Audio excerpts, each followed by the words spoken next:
You're fired. Effective immediately. Brandon Whitmore's words cut through the air in the meeting room like a cold blade. He didn't even blink as he said them, his arrogant smile shining brighter than the gold Rolex on his wrist. Around the table, no one dared look me in the eye. 8 years building the technological backbone of this company. Erased because I missed a party. I left there numb, carrying the silence like armor. Not knowing that spark had just ignited everything. Hours earlier, I was in my office, staring at an email that seemed harmless enough. Attendance mandatory. Brandon's birthday party. Mandatory attendance for a birthday party. My fingers hovered over the keyboard, but I didn't reply. I didn't have time for champagne toasts and empty speeches that night. Not when the final line of code for a security algorithm worth nearly $1 billion was flashing on my screen like a heartbeat on a monitor. My name is Nate Sullivan, Chief Systems Architect. The guy they called the human firewall for 8 years. I gave everything to this company. Sleepless nights, weekends buried in server rooms, fixing vulnerabilities before anyone even knew they existed. While others played politics, I built the shield that held our empire together. Brandon Whitmore, on the other hand, built nothing. He's the CEO's golden boy, parachuted straight into a vice president position with a resume thinner than the napkin his job offer was probably written on. Charming, spoiled, and obsessed with control, people whispered that he had a short fuse and a long memory for anyone who crossed him. My phone vibrated against the table, pulling me out of my thoughts. A missed call from my mother. A text followed. "Honey, will you be able to make it to dinner tonight?" My chest tightened. She had been in and out of the hospital for weeks. I typed back quickly. "Tomorrow. I just need to finish this update." It wasn't a lie.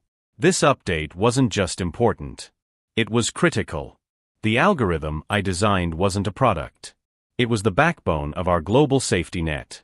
If I didn't get this patch out tonight, the next board meeting could turn into a bloodbath.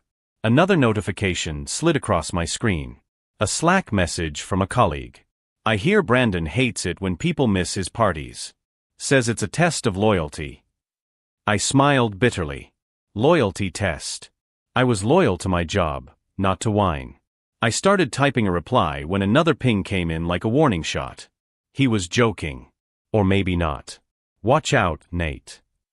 I glanced at the clock. 9:40 p.m. I went back to my code.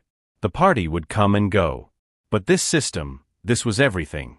What I didn't know then was that an unanswered invitation would cost me everything in the morning. At 9:15, I walked straight into an ambush.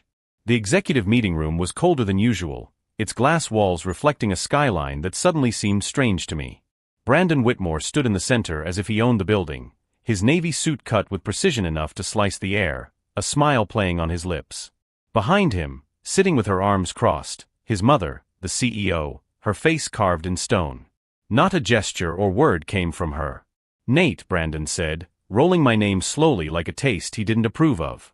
"Thanks for coming on such short notice." I placed my hands on the back of a chair, waiting for context. Instead, Brandon straightened his tie, his eyes shining with something that wasn't professionalism. It was triumph. "As of this morning," he began, his voice firm and cruelly calm, "your employment is terminated. Effective immediately." For a split second, the words didn't register. Fired. My mind scrambled for reasons. Budget cuts, restructuring, a project that went wrong. But he kept talking. Each syllable cutting into me like paper cuts. "You've shown a lack of commitment," Brandon continued. "Missing last night's event. Not a good look for someone in your position. We need team players, people who fit into our culture." My throat burned, but I didn't speak. Around us, the silence swelled until it pressed against my ribs. Culture. I carried this company on my back for 8 years. I built the algorithm that kept their entire global network from collapsing. I had been the firewall, the anchor, the last line of defense. And now I was being written off by someone whose greatest achievement was throwing his own birthday party. If you're enjoying this story of how nepotism almost destroyed a tech genius, don't forget to subscribe to the channel because you won't believe what happens when he discovers he has an ace up his sleeve that no one suspected. But what Brandon didn't know was that getting fired wasn't the end for me. It was just the first move in a chess game I'd been planning for months without even realizing it. I swallowed the heat rising in my chest and smiled slightly, even though the room was spinning beneath my feet. But inside, panic was coiling tightly. My mother's health insurance depended on my job. The last hospital bill had drained almost all my savings. Without coverage, every treatment would suck me dry. Brandon must have seen the flash in my eyes because his smile deepened. He leaned forward, resting both hands on the polished table, and delivered the sentence that would be etched in my memory forever. "Never," he said softly, "think that you are more important than my family." It wasn't a warning. It was a statement, a reminder that this wasn't about merit or contribution. It was about bloodline. And I didn't share his. I gathered my things without a word. The chair legs scraped softly against the floor, an ugly sound in the perfect silence. Brandon didn't take his eyes off me. Even when I reached the door, his smile remained sharp as broken glass. And when I stepped out into the hallway, a thought exploded behind my eyes. "You just made the price of loyalty unbearable, Declan. And you're going to pay every penny." The envelope waited for me like a silent execution order. It lay in the middle of my desk, cream-colored, the company logo embossed, my name typed in bold. Next to it, my monitor displayed a cold white screen with a cold sentence in black. "Your access has been revoked." 8 years of building the strongest security system in the industry. Erased with a single line of text. Around me, the office buzzed with forced normality. Keyboards clattered, phones rang, but every pair of eyes refused to meet mine. People who had once praised me for saving multimillion-dollar contracts suddenly found the floor fascinating. Loyalty, I thought bitterly, was a currency that devalued overnight. I slowly opened the envelope. Termination agreement. 2 pages. No thanks. No acknowledgement of the billion-dollar architecture I had designed. Just legal jargon and a final instruction: return your badge by the end of the day. My fingers tightened around the paper, the edge cutting into my skin. But I didn't let my hands shake. Inside, the fire roared. Every sleepless night. Every holiday spent fixing bugs. Every moment I sacrificed with my mother. They reduced all of that to this envelope. I wanted to scream, march back into that conference room, and throw the document in Brandon's smug face. But I didn't. Explosions don't win wars. Silence wins. Brandon Whitmore wasn't just the CEO's golden boy. He was a product of the culture of privilege that infected every floor of this building. At 28, he'd never worked a real day in his life. With a business degree from a private college where his dad made a generous donation, he was parachuted straight into the vice president's office without ever stepping foot in a trench.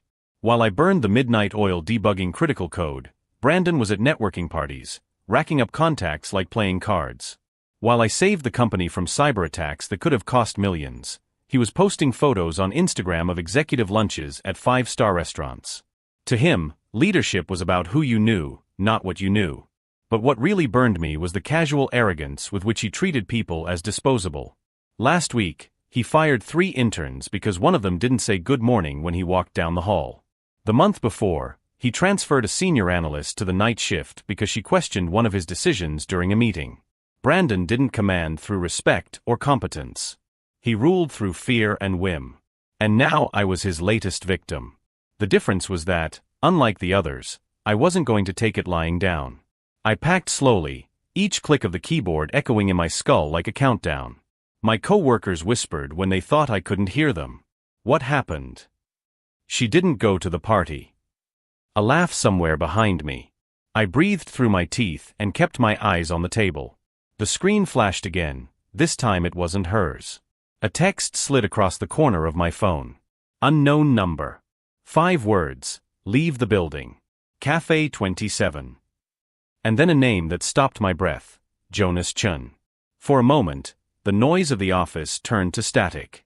Jonas, former CFO, architect of all major acquisitions, the man who knew where the company buried its secrets. A year ago, he disappeared after a quiet retirement. No farewell speech, no LinkedIn update. He was simply gone. My pulse pounded in my ears as I slid my phone into my bag. I didn't hesitate. Badge in hand, envelope under my arm, I left without a word. The elevator doors closed, sealing the whispers behind me. If Jonas Chun was contacting me now, it meant one thing. My story wasn't over. It was about to turn into something no Whitmore could have predicted. What Brandon didn't know was that this humiliating dismissal wasn't my professional death sentence. It was the first move in a game I didn't even know I'd been playing for months. And by the time he figured out the real rules, it would be too late to change the score. The bell above the cafe door jingled as I entered, still clutching the envelope like evidence of a crime. Cafe 27 was nearly empty except for a man in a charcoal coat sitting in the far corner. His silver hair caught the morning light streaming through the window, and when he looked up, his eyes were as sharp as I remembered. Jonas Chun hadn't aged so much as hardened. "Nate," he said, rising just enough to pull out the chair in front of him. "Sit down." I sank into the seat, my heart pounding against my ribs. Jonas Chun, the man who once signed billion-dollar contracts without breaking a sweat, who disappeared overnight with whispers of a fight no one could confirm. And now here he was, staring at me as if he'd been waiting for this moment his whole life. "You're wondering why I called," he said, his voice even deliberate. I nodded because words seemed too fragile. He leaned forward, resting his elbows on the table. "Before I left that building a year ago, I set something in motion for you." My breath caught. "For me?" Jonas smiled slightly, like a man savoring the joke. "When you started building that algorithm, I knew your value. And I knew the people in charge wouldn't protect you if the politics got ugly. So we built a safety net." I stared at him, waiting for the catch. "A trust fund," he continued. "Which owns an LLC, Sullivan Innovations. 6 months ago, you signed some papers discreetly, remember? Buried in the compliance pile I gave you to review." I searched my memory, and then it hit me. That pile of legal documents Jonas had insisted I review late one night. I thought it was routine intellectual property protection. "If you left voluntarily, nothing would change," Jonas said. That stack of legal documents Jonas insisted I review late one night. I thought it was routine intellectual property protection. "If you left voluntarily, nothing would change," Jonas said. "But if you were removed without cause, the LLC assumes full ownership of your work." And guess what? Brandon just activated it. The room tilted. My throat went dry. "You're saying that?" Jonas reached into his coat pocket, pulled out a small silver flash drive, and slid it across the table. The metal gleamed like a loaded gun. "Your system, your patents, your licensing keys," he said. "Everything belongs to you. As of this moment, the company just shot itself in the foot." I closed my fingers around the drive, its weight electrifying my palm. Jonas leaned back, his eyes shining. "Brandon thought he humiliated you. The truth is, he just activated the clause we've kept buried for half a year." For the first time since this nightmare began, something inside me flashed back to life. It wasn't anger anymore. It was hope. Sharp, dangerous hope. But what Jonas had planted was only the seed. Brandon, in his infinite arrogance, was watering the garden of my revenge with every cruel move he made. And he was just getting started. 2 hours after leaving the cafe, my phone exploded with notifications. Text messages, emails, missed calls from panicked colleagues. The algorithm had crashed. All security updates had stopped. The system that had protected the company from cyber attacks for years now displayed a simple message: license expired. Contact Sullivan Innovations for renewal. Meanwhile, Brandon was giving interviews to the financial press, explaining how strategic restructuring would make the company more efficient. His arrogance was so thick he didn't realize he just handed me the biggest leverage I could have asked for. Every confident word he said to the journalists only dug the hole he was about to jump into deeper. My phone rang. It was my mother. "Honey, I just got a call from the hospital. They said my insurance was canceled." My jaw clenched. Heat rose up my neck. "Mom, leave it to me. I'll take care of it." But when I hung up, my hands were shaking with pure rage. Brandon hadn't been content to humiliate me professionally. He had attacked my family. It was at that moment that I made a decision that would change everything. I wasn't just going to get my job back or find another job. I was going to teach Brandon Whitmore and his family the true price of arrogance. I was going to show them that underestimating someone with my technical knowledge and thirst for justice was the most expensive mistake they could ever make. Marcus Rivera, my former teammate, called me the next afternoon. His voice was tense, almost whispering. "Nate, man, They're going crazy up here. The entire system is down.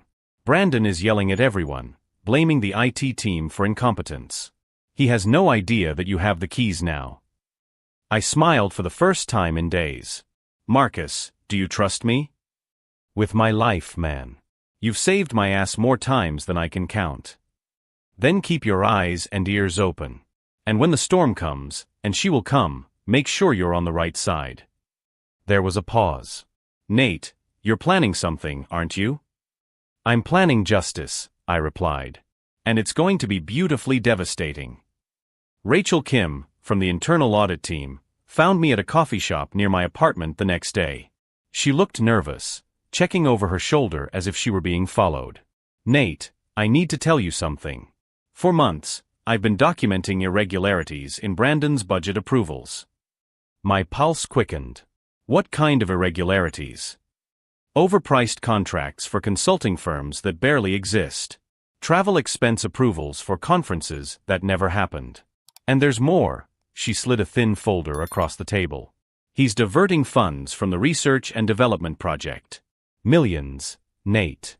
And I think your mother found out. My blood ran cold. What do you mean? The CEO asked me to do a full audit last week. Right around the time you got fired. Too much of a coincidence. The pieces began to fit together in my mind like a sinister puzzle. Brandon didn't fire me just because of his wounded ego. He fired me because he needed a scapegoat, someone to blame when the numbers didn't add up. That night, sitting in my empty apartment, I opened my laptop and started typing. Not a plan for revenge, but something much more powerful, a forensic case study of how incompetence and corruption could destroy a billion-dollar company. Each keystroke was a silent declaration of war. What Brandon didn't know was that by pushing me out of the spotlight, he had given me something infinitely more valuable than any corporate title: operational invisibility.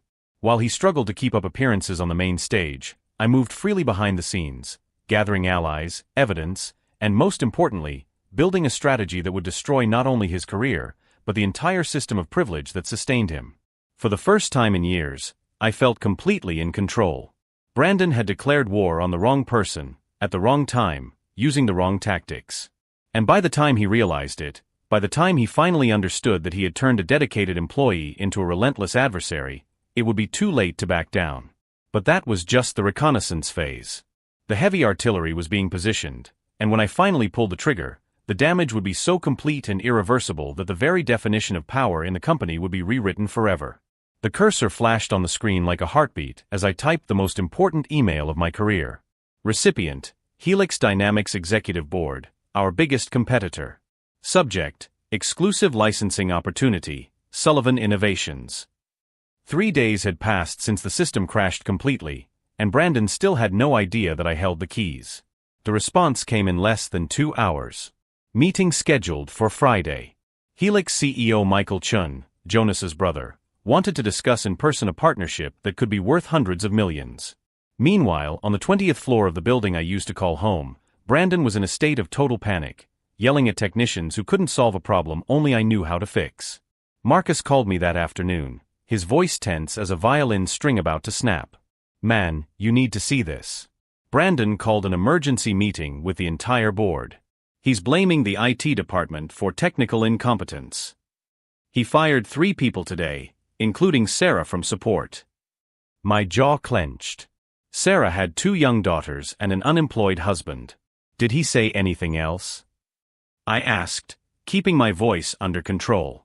That he's bringing in outside consultants to fix the mess you guys made. He's paying $500,000 to a Boston cybersecurity firm. Money that could save 10 people's jobs. $500,000 to fix a problem that didn't exist. To try to hack a system I designed myself. The irony was delicious, but the cruelty to innocent employees ignited something dangerous in my chest. Rachel Kim met me in the underground parking lot of a shopping mall on Thursday night. She seemed more nervous than before, constantly checking over her shoulder as if she expected to be followed. Nate, things are getting ugly up there. Brandon is paranoid. He hired a private investigation firm to dig into your life. My blood ran cold. What are they looking for? Anything they can use against you. Financial history, personal relationships, even your college medical records. She slid a thin envelope across the table. But I got this before it reached his hands. Copies of all the fraudulent contracts I documented. Dates, amounts, shell companies. Everything. I opened the envelope and my eyes widened. These weren't just a few irregularities. It was a systematic scheme of corruption that had been going on for 3 years. Brandon had embezzled over $15 million in company funds through fake contracts, non-existent trips, and imaginary consulting gigs. Money that should have gone to research, development, and salaries. Rachel, do you realize what this means? She nodded grimly. That he didn't fire you because of a party.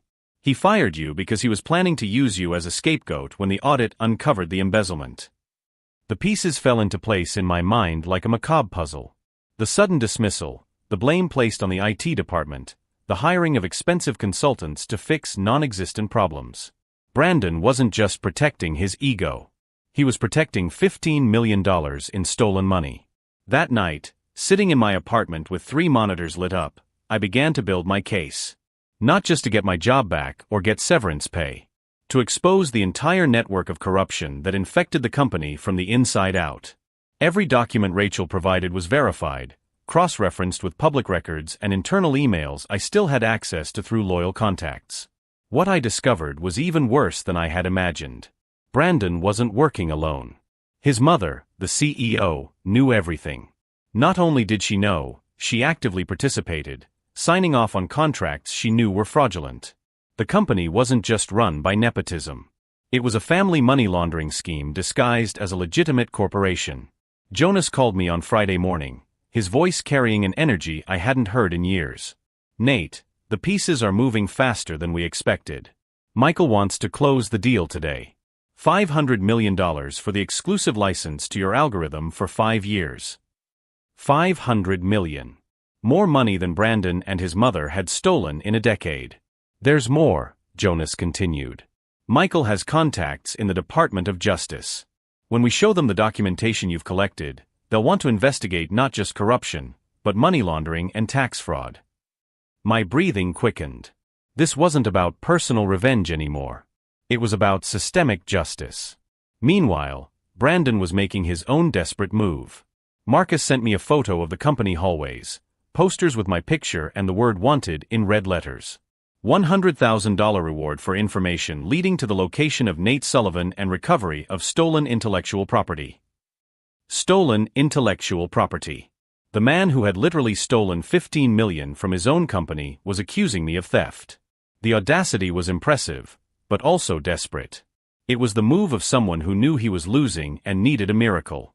If you've been following this story of how a tech genius turned an unfair dismissal into the biggest corporate turnaround ever seen, be sure to subscribe to the channel because what happens next will completely redefine the concept of intelligent revenge. Friday arrived like a dawn after a storm. I dressed with the same care as a gladiator preparing his armor. A navy blue suit, the same color Brandon wore in his arrogant presentations. Not by coincidence. Today, I would wear the uniform of victory. At the Helix Dynamics office, Michael Chen greeted me with a firm handshake and a smile that carried decades of experience in high-stakes business. Nate, what you've built is revolutionary. Not just a security system, but a new philosophy of digital protection. We spent 3 hours refining the terms of the contract, each clause a stake driven into the heart of the Whitmore empire. At 4 in the afternoon, I signed the agreement. $500 million, paid in 2 installments. The first, $250 million, would be transferred immediately. The second, when the system was fully integrated into Helix's infrastructure in 6 months. More important than the money was the exclusivity clause. No other company could use my algorithm without explicit permission, including the company that fired me. I walked to the parking lot with the signed contract in my leather briefcase, feeling the weight of a victory that had not yet been fully revealed. My phone vibrated with a message from Marcus. Brandon just held a press conference. He said the company is suing you for industrial sabotage and will recover his property at any cost. I smiled for the first time in weeks. Brandon had just made the fatal mistake. He had made our dispute public. Now it wasn't just a corporate legal matter. It would be a media spectacle where every move would be scrutinized, every claim verified, every lie exposed under the relentless spotlight of public opinion. That night, I prepared my final counterattack. It wouldn't be a lawsuit or a backroom negotiation. It would be a full disclosure, broadcast live, where I would not only prove my innocence, but expose the entire web of corruption that Brandon and his mother had built. They wanted a public war? Then they would get a war. But it would be on my terms, with my rules, using weapons they never knew I possessed. The point of no return had been reached.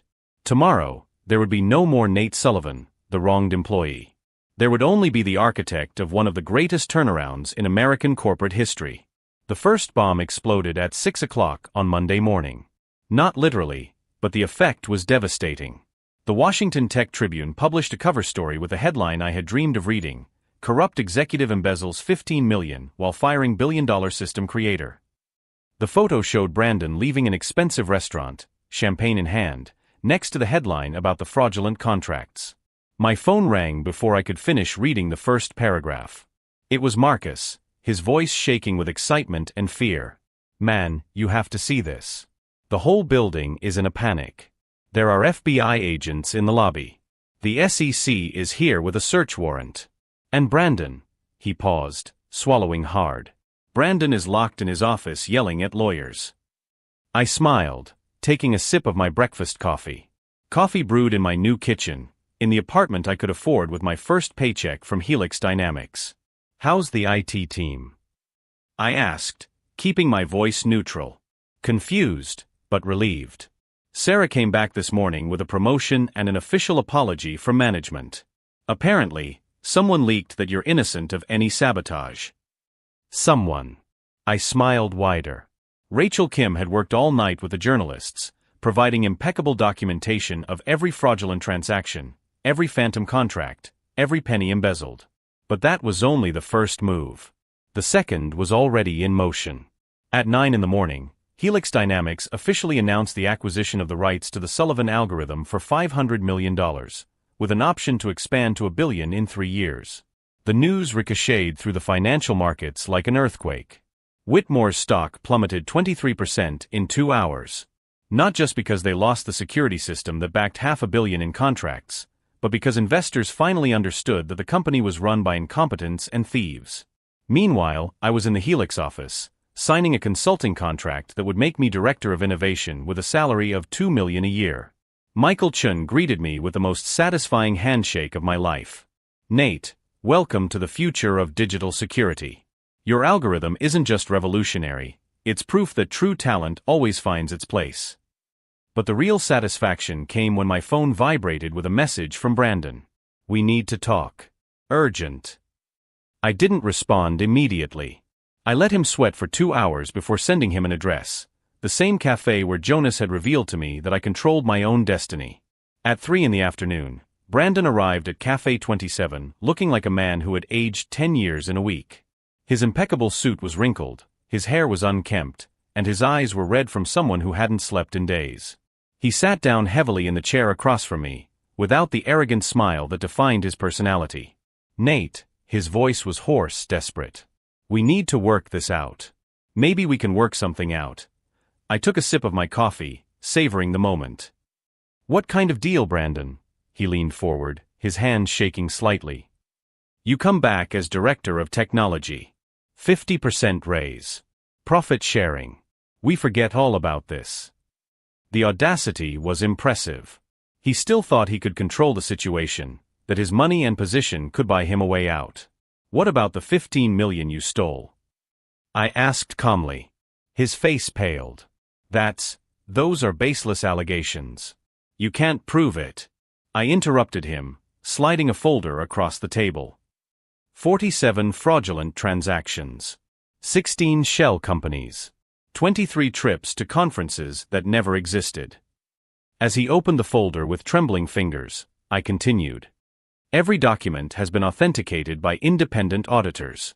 Every transaction traced through 3 different jurisdictions. Your digital signature is on every one of them, Brandon." His face drained from white to a sickly green as he leafed through the evidence. "How did you get all this?" "Rachel Kim has been documenting your activities for over a year," I replied.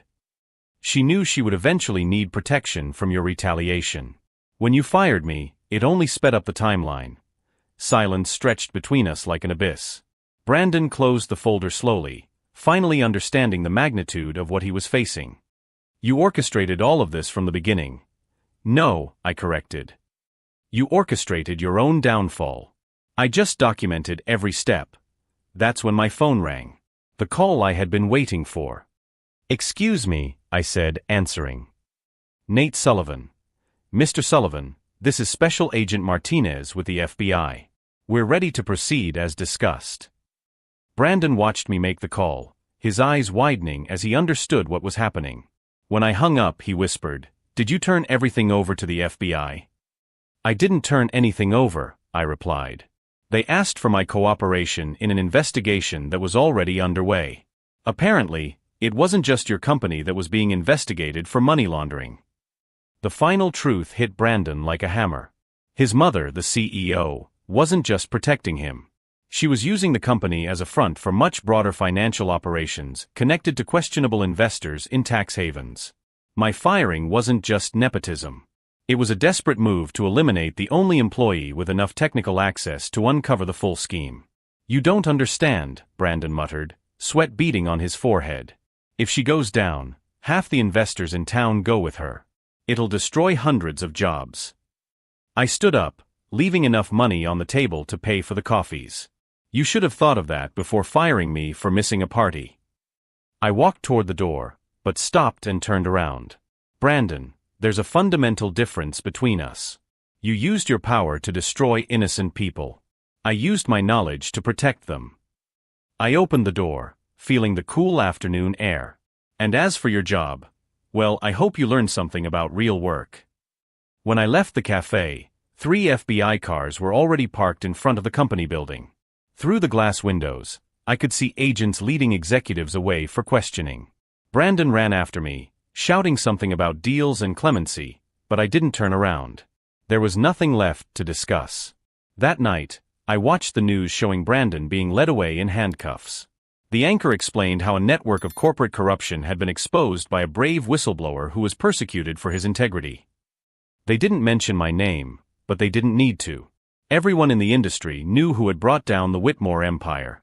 My phone vibrated with a message from Jonas. "Congratulations. Justice served with surgical precision." I replied, "Thanks for planting the seeds. Without even knowing it, you gave me the tools to defend myself."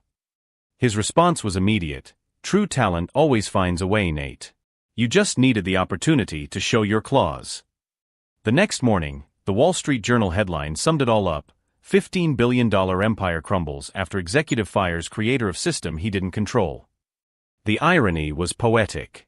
Brandon had fired me thinking he controlled my work, only to discover he had handed over $1 billion in intellectual property to the competition. But while Brandon faced federal charges and his mother negotiated plea deals, I was building something much bigger than revenge. I was building a future where competence mattered more than connections, where innovation beat privilege, where hard work was rewarded instead of exploited. The boy who thought he could humiliate me by not going to his party discovered he had started a war against someone who knew exactly how to win. And when the last lawsuit was settled, when the last headline was published, one thing would be crystal clear: never underestimate someone who built the system you think you control. 6 months later, Brandon Whitmore was sentenced to 15 years in federal prison for money laundering, corporate fraud, and tax evasion. The photo of him being led away in handcuffs to the federal penitentiary in Atlanta was on the front page of every business newspaper in the country. His mother, the former CEO, negotiated a plea bargain that reduced his sentence to 8 years, but not his public humiliation. The company that was once worth $15 billion was liquidated in a court auction. The assets were sold to cover compensation to aggrieved investors and reimbursements to wrongfully terminated employees.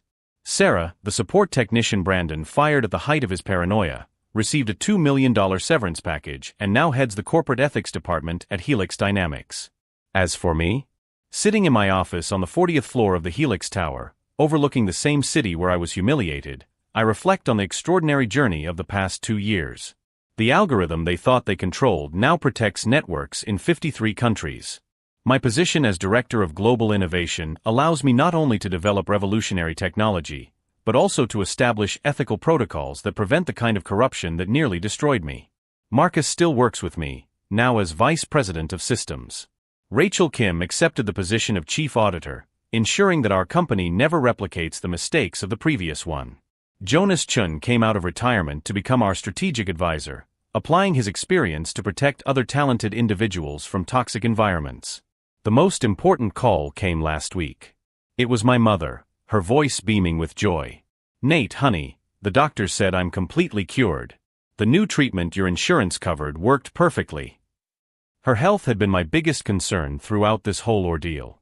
Now, not only did she have the best healthcare available, but she also had the peace of mind of knowing she would never have to worry about medical bills again. Yesterday, we received final confirmation. Our contract with the U.S. government to modernize the national security infrastructure was approved. $1.2 billion over 5 years. The same amount that Brandon and his mother destroyed through their greed and incompetence, now invested in protecting the entire country. The irony did not go unnoticed. Brandon fired me because I wasn't a team player. Today, I lead a team of 250 of the best technology professionals in the world. He questioned my cultural fit. Now, our corporate culture is studied in universities as a model of meritocracy and responsible innovation. But the most profound transformation was not professional or financial. It was personal. I learned that real power doesn't come from titles or family connections. It comes from the ability to create genuine value, protect vulnerable people, and use knowledge to build a better world. Brandon used privilege to exploit and destroy. I used competence to protect and build. The last I heard, he was serving time in federal prison, participating in rehabilitation programs. I'm told he's learning basic programming. I sincerely hope he learns not just code, but humility. As for his mother, she is working as a financial advisor in a small town, rebuilding her life away from the spotlight. If you've made it this far in the story of how an unfair firing turned into the biggest corporate turnaround of the decade, be sure to subscribe to the channel for more stories of people who turned adversity into absolute triumph. Today, when young professionals come to me for advice on how to deal with toxic environments or incompetent bosses, I always say the same thing: your value is not determined by those who fail to recognize it. You are not disposable. You are not replaceable. And when the world tries to write you out of the story, that's your cue to pick up the pen and write the next chapter yourself. The boy who thought he could humiliate me by not going to his party discovered that he had awakened a sleeping giant. And when it was all over, one truth was crystal clear: competence always beats connections, merit always beats nepotism, and justice, even if late, always finds its way.